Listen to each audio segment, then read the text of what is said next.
Credit Suisse, silicon valley bank और fade, इन तीनों के रिलेटेड काफी सारे पॉइंट्स है जिसके ऊपर डिपेंडेंट है कि क्या मार्केट में यहां से बाउंस बैक आ सकता है या फिर मार्केट अभी थोड़े और समय के लिए हमें पेन दे सकता है।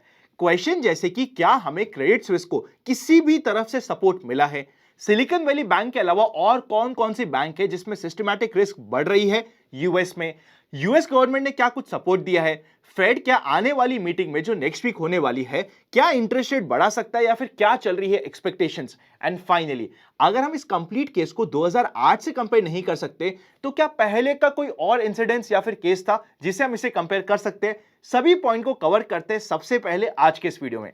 देखिए, क्रेडिट स्विस को सपोर्ट मिल चुका है स्विस नेशनल बैंक की तरफ से, $54 बिलियन की क्रेडिट लाइन मिल चुकी है तो इन्हें सपोर्ट मिल गया है।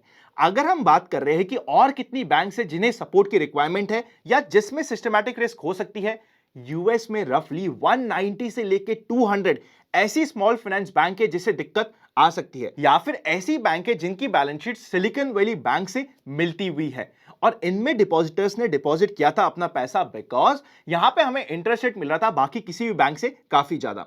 देखिए, इसको आप अपने पर्सनल एग्जांपल पे लेके देखिए। सपोज करते आपने अपना पैसा किसी स्मॉल फाइनेंस बैंक को इंडिया में डिपॉजिट दे रखा हो, बाद में आपको पता चलता है कि उन्हीं की मिलती जुलती स्मॉल फाइनेंस बैंक ऑलमोस्ट खत्म हो गई है, तो आपका नॉर्मल एक्शन क्या होगा? आप सीधा वहां से पैसा निकालेंगे और किसी बड़ी स्टेबल बैंक में जाके अपना पैसा डिपॉजिट कर देंगे। यही होने की एक्सपेक्टेशन है यूएस में, जिसकी वजह से यूएस गवर्नमेंट ने $19 ट्रिलियन का रफली एक रेस्क्यू पैकेज दे दिया है। इससे होगा क्या? जितने भी डिपॉजिटर है वो तो सेफ हो गए, पर जितने भी शेयर होल्डर्स हैं उन्हें मेजर इंपैक्ट ऑलरेडी पड़ चुका है। शेयर्स में रेगुलरली बीटिंग चलती जा रही है, स्पेशली स्मॉल फाइनेंस बैंक में यूएस मार्केट में।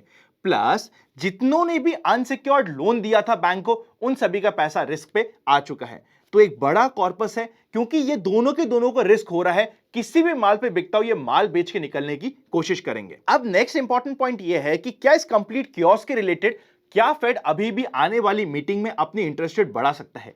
देखिए, आंसर है हां और ना दोनों। ये कैसे? देखिए, अगर फेड इंटरेस्ट रेट बढ़ाता भी है तो 0.25% बढ़ा सकता है, पर साथ में कमेंट्री यहां पे आना ऑलमोस्ट कंपलसरी हो जाता है कि इसके बाद कहीं पे भी फेड अपनी इंटरेस्ट रेट नहीं बढ़ाएगा। ये मेरी अंडरस्टैंडिंग है। अगर इसके अलावा कुछ और भी होता है, सपोज करते हैं फेड नहीं बढ़ाता और कह देता है कि हम आने वाले समय में भी नहीं बढ़ाएंगे, तब तो मार्केट के काफी अच्छा हो जाएगा। और वैसे अगर हम बॉन्ड यील्ड की बात करें तो वहां पे यूएस मार्केट में बॉन्ड यील्ड 5.2 से रिड्यूस होते होते 3.50 के नीचे जा चुकी है। वो तो यही इंडिकेट कर रही है कि यहां पे फेड इंटरेस्ट रेट नहीं बढ़ाएगा। अगर फेड इंटरेस्ट रेट नहीं बढ़ाता और कमेंट्री फेवरेबल होती है, या फिर फेड इंटरेस्ट रेट रिड्यूस कर देता है जिसके चांसेस कम है, पर सपोज करते हैं रिड्यूस कर देता है, ये दोनों केस मार्केट के लिए पॉजिटिव होने वाले हैं। इसी के अगेंस्ट में अगर फेड बढ़ा भी देता है 25 बेसिस पॉइंट, पर कमेंट्री अच्छी देता है कि आगे नहीं बढ़ाएंगे, इसे भी मार्केट न्यूट्रल मान देगा। पर अगर फेड इंटरेस्ट रेट बढ़ा देता है और कमेंट्री भी फेवरेबल नहीं देता, बस ये एक सिनेरियो होता है जहां पे मार्केट में और पेन हमें यहां पे मिल सकता है। मेजर पेन की मैं बात कर रहा हूं, एटलीस्ट 700-800 पॉइंट से ज्यादा का निफ्टी का पेन हमें देखने को मिल सकता है। ये हो गई हमारी फेड की एक्सपेक्टेशंस। मेरे पर्सनल माइंडसेट के अकॉर्डिंग अगर बाय चांस वो बढ़ा भी देता है तो 25 बेसिस पॉइंट आगे कमेंट्री फेवरेबल आने के चांसेस बने हुए हैं। Final important point of discussion होता है हमारे इस पार्ट में कि क्या ये क्राइसिस, देखिए 2008 से ये सिमिलर नहीं है, पर क्या इससे पहले कुछ और क्राइसिस होगा जिससे हम इसे कंपेयर कर सकते हैं? Answer is yes. 1980s में हुआ था एक क्राइसिस जिसे हम कहते हैं saving bank account and deposit के रिलेटेड क्राइसिस। वहां पे ये क्राइसिस क्यों हुआ था, आप यहां पे भी चेकआउट करिएगा। वहां पे क्राइसिस का सेम रीजन था जो अभी कारण है कि इंटरेस्ट रेट बहुत ज्यादा बढ़ चुकी थी, जिसकी वजह से डिपॉजिट और लोन में काफी ज्यादा डिसबैलेंस हो गया था और बैंक को रिकवर होने में 3 से 5 साल वहां पे लग चुके थे। उस क्राइसिस से अगर हम कंपेयर करते हैं इस क्राइसिस को, तो हम कंपैरिजन फिर भी मान सकते हैं। अगर आप और डिटेल कंपैरिजन चाहते हैं तो मुझे कमेंट कर दीजिएगा, मैं कोशिश करूंगा कि एक डिटेल में आपके लिए कंपैरिजन वीडियो भी बनाया जाए। अभी चलते हैं हमारे पहले पार्ट पे जिसका नाम है मार्केट टुडे। बहुत सारे पॉइंट्स को हम ऑलरेडी डिस्कस कर चुके हैं, इंटरेस्टिंग एंड इंपॉर्टेंट पॉइंट्स थे। अगर अच्छे लग रहे हैं तो लाइक जरूर कर दीजिएगा। सबसे पहले अगर हम इंडेक्स की बात करें तो Sensex, Nifty, bank Nifty, mid cap index neutral. 800 के आसपास स्टॉक एडवांस हुए, जिसके अगेंस्ट में 1250 के ऊपर स्टॉक डिक्लाइन हुए। ओके था एडवांस क्लाइंट रेशियो। सेक्टर्स में मीडिया, एफएमसीजी, रियलिटी अच्छा परफॉर्म करे। मेटल्स और आईटी आज के दिन वापस से प्रेशर में जा चुके थे। कल के दिन आईटी में बाउंस बैक था और वापस आने वाले कल के दिन में आईटी इंपॉर्टेंट रोल प्ले कर सकता है। विक्स 16 के आसपास कंफर्टेबल है और निफ्टी का मोमेंटम एग्जैक्टली वैसा ही हुआ जैसा हमने कल के दिन प्रेडिक्ट किया था। देखिए, मैं ये नहीं कह रहा कि मैं जो यहां पे डिस्कस करूंगा हर दिन एग्जैक्टली वैसा ही होगा, पर जिस दिन हमारा एनालिसिस एग्जैक्टली वैसा होता है, पैसा नहीं कमाया फिर क्या मजा आया। हमने कल के दिन क्या एनालिसिस किया था? 2 पॉइंट्स थे। पहला पॉइंट यह था कि जो पहले 15 मिनट की कैंडल मिलती है उसी डायरेक्शन में हमें इमीडिएटली मूव मिल सकता है अल्ट्रा शॉर्ट टर्म।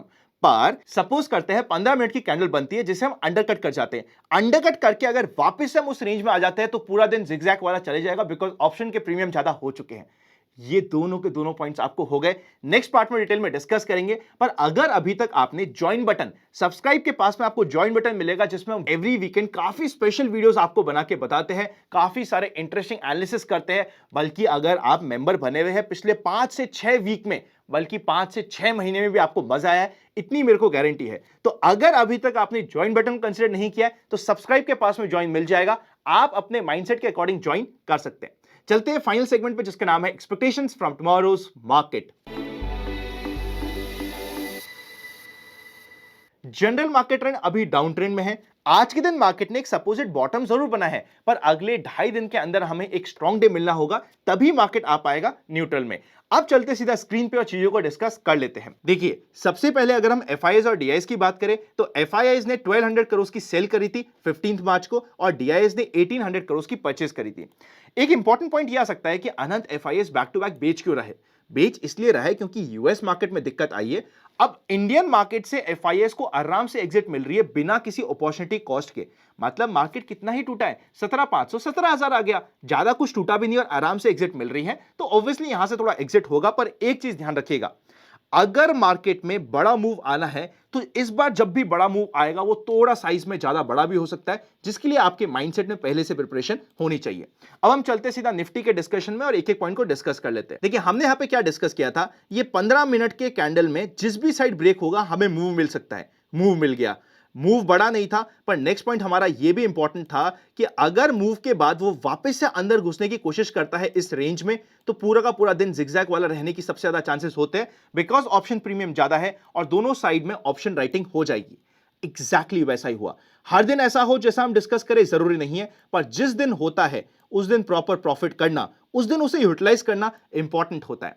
अब अगर हम कल की बात करें ना, तो एक चीज ध्यान रखिएगा, यहां पे मार्केट के लिए ये लाइन अब इंपॉर्टेंट बनते जा रही है, बिकॉज 17,200 पे आप देखेंगे कि बार बार मार्केट रेजिस्टेंस फेस कर रहा है। तो अब अगर मार्केट फ्राइडे के दिन अगर 17,200 या 150 के ऊपर तक भी चले जाता है, हमें क्लोजिंग दे देता है, तो हम इसे बोल देंगे वेरी गुड क्लोजिंग। तो ये इंपॉर्टेंट हो जाएगा मार्केट के लिए। और अगर हम नीचे की साइड में बात करें तो इंपॉर्टेंट लेवल होने वाले है 16,900 का। अगर 16,900 अंडरकट होता है पहले 1 घंटे में, तो हम छोटे से 30 से 40 पॉइंट के स्टॉप लॉस के साथ शॉर्ट भी कर सकते हैं। ओवरऑल जिस तरीके की आज के दिन मार्केट में क्लोजिंग हुई है, अगर मार्केट में इवन 17,030 35 कल के दिन अपर कट होता है, तो एक अच्छा हमें दिन मिल सकता है जहां पे हमें एटलीस्ट मार्केट अपनी स्ट्रेंथ प्रूव करने की कोशिश कर जाए, जिसके ऊपर हमारा ध्यान रहना चाहिए। सेम अगर हम बैंक निफ्टी में बात करें तो बैंक निफ्टी का मोमेंटम ऑलमोस्ट वैसा ही कुछ था। ओपनिंग हुई, ओपनिंग के बाद थोड़ा सा नीचे का मूव और पूरा का पूरा जिगजैग हो चुका था। अब कल के लिए इंपॉर्टेंट होता है 39,500 450 जो ये लाइन लगी हुई है, ये इसके लिए रेजिस्टेंस था। देखिए, पहले तो ये सबसे पहले इंपॉर्टेंट सपोर्ट था। इंपॉर्टेंट सपोर्ट ब्रेक होकर मार्केट ने बाउंस बैक किया, फिर पूरा ब्रेक हो गया। अब ये इसका रेजिस्टेंस कैसे काम करेगा? अगर इसके ऊपर सस्टेन होता है तभी मार्केट में स्ट्रेंथ मिलेगी। और अगर मार्केट 39,800 को अंडरकट करता है, जिसके चांसेस इस लाइन को अंडरकट करने के 800 से लेके 500 इस रेंज में मार्केट को वापस से सपोर्ट मिलने के चांसेस होते हैं। अगर ये ब्रेक होता है तो काफी वीक हो जाएगा। कंप्लीट स्टैंड हमारे सामने है, कंप्लीट पॉइंट्स हमारे सामने है। इंपॉर्टेंट होता है कल के दिन ये देखना कि क्या मार्केट अपनी स्ट्रेंथ प्रूव कर पाता है। आज के दिन इसने शो कर दिया है, इंडिकेशंस दिए कि मार्केट शायद स्ट्रेंथ में जा सकता है, पर जब तक प्रूफ नहीं होता, because general market trend down trend में है, हम विदाउट कंफर्मेशन कुछ भी काम नहीं कर सकते हैं। आई होप बहुत ही सिंपल पॉइंट से कल के दिन इंटरेस्टिंग होने वाला है, बल्कि अगला एक हफ्ता आपके लिए काफी इंपॉर्टेंट होगा मार्केट के रिलेटेड। अब अगर हम इंपॉर्टेंट स्टॉक्स की बात करें तो पहला इंपॉर्टेंट स्टॉक आता है सीमेंट्स। अगर आप देखोगे तो वीक मार्केट में ये स्ट्रेंथ शो कर रहा है। अगर ये कभी भी 3670 के लेवल को भी क्रॉस करता है यहां पे और ऊपर सेशन होता है, तो एक बार वापस से 3300 के ऊपर जाने की कोशिश कर सकता है। इंपॉर्टेंट सपोर्ट जैसे काम करेगा 3130 का लेवल। फाइनल इंपॉर्टेंट स्टॉक है पिडिलाइट।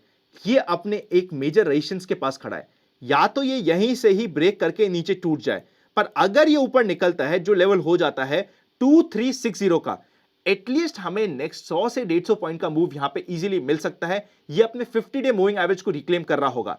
जब तक रिक्लेम नहीं करता ये इसके लिए रेजिस्टेंस कैसे काम करेगा, पर अगर रिक्लेम कर देता है, जिसकी ये कोशिश करेगा, तो यहां पे हमें एक अच्छा मूव मिल सकता है। वीडियो अच्छा लगे तो लाइक करे बिना मत जाइएगा। Happy learning and I will see you very soon. अगर आप बिल्कुल नए ट्रेडर हैं तो अगले 3 से 4 दिन एक्स्ट्रा कंफर्मेशन के साथ काम करिए, क्योंकि बहुत सारे न्यूज़ फ्लोस मिल सकते हैं। इस चीज का ध्यान रखिएगा। Happy learning and I will see you very soon.